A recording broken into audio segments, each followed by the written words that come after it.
Matt Bernier with the DRFBets race of the day for Sunday, May the 5th, Cinco de Mayo. We're going to Belmont Park. It's the Grade 2 Ruffian for older fillies and mares. They're going a one-turn mile. Before we dive into the field, head on over to bets.drf.com. You can get the latest and greatest as far as new sign-up offers are concerned for new DRF Bets members. Again, bets.drf.com is where you need to go to find all the details. Let's take a look at the field of 5 fillies and mares going 8 furlongs at Belmont Park on Sunday afternoon. You can find free formulator past performances over on the Race of the Day page at drf.com. Download them, handicap along. I'll go through the field in post-position order. It's a short field, and there's going to be a heavy and deserving favorite. We'll start down the inside with the number 1 Pacific Wind.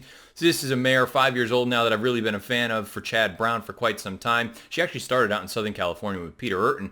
Now, over the past little while, she's been here on the East Coast. She's run some solid races, but not spectacular races. She does have a win at Belmont Park. I think she's an interesting horse, perhaps underneath, because really this race revolves around Come Dancing. If Come Dancing runs a race, everyone else is running for second. Pacific Wind, I do like her. I also like her a little bit longer, maybe out to a mile and a 16th or a mile and an 8th. Not that she's done poorly at this mile in the past. She's 2 for 3 lifetime. But from a tactical standpoint, there's a part of me also that wonders that perhaps she'll be up against it.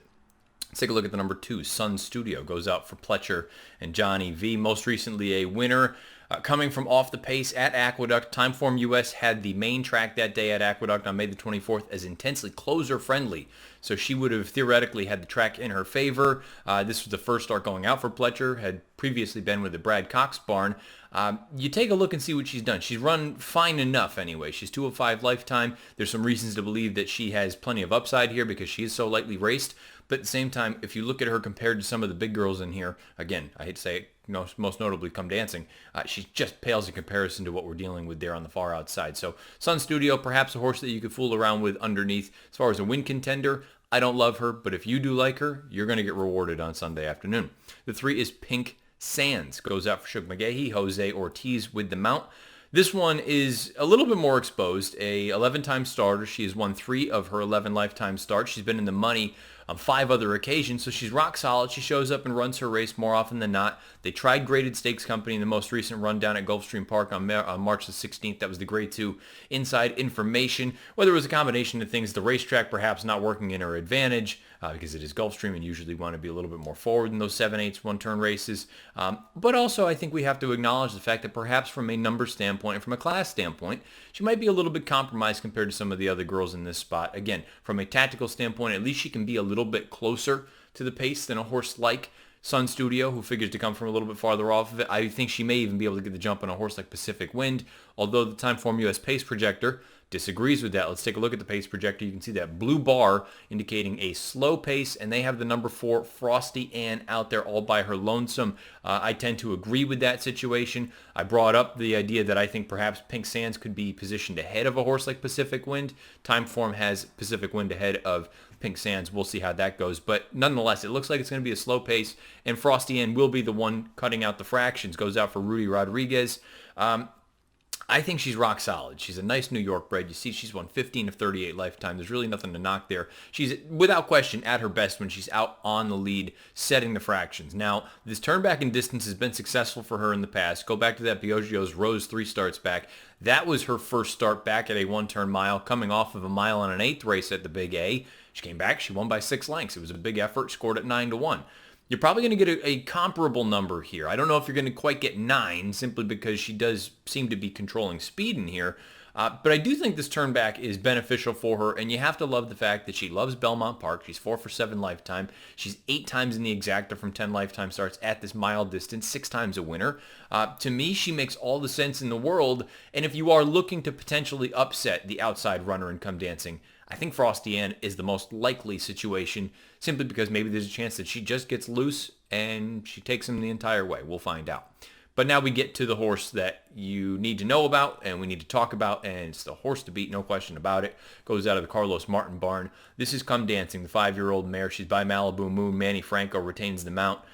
She's always hinted at ability. Her second lifetime start off of a considerable layoff. She came back, she popped a 96 buyer and a 115 Timeform US rating. That was all the way back in December of 2017. And then after that, she ran decent enough races, but nothing spectacular. But that 96 was always sort of in the back of your mind.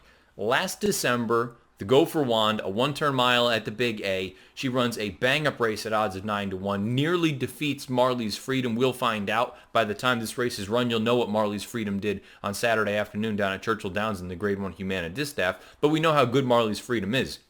The idea that Come Dancing nearly upset Marley's Freedom and earned a 102 buyer and a 120 Timeform US rating, that thought at least led you to believe that perhaps here in 2019 she was going to go on to bigger and better things. I don't think anyone in their right mind thought that she would go another step and go and just absolutely destroy a field in the Distaff Handicap most recently. That was a grade 3 race going 7/8 of a mile. She earned a 114 buyer speed figure and a raw 140 Timeform US rating, 140. It was just an off-the-charts race. Now, again, she had everything go her way. She was out there on the lead, soft fractions, and she had plenty left in the tank when Manny Franco said, let's go. The interesting thing here is I think she's as effective sitting off the pace as she is when she's out there cutting out the fractions. The thing is, you're going to be looking at a very, very short price. I would imagine she goes off somewhere in that 2 to 5 range based on that 114 buyer. If you are so inclined, I'm not suggesting you should, but if you're so inclined to take a shot against Come Dancing, here's a negative formulator fact for Carlos Martin. Past 5 years, winner last out, second after the layoff, 1 for 16, 4 times in the money with a 43-cent ROI.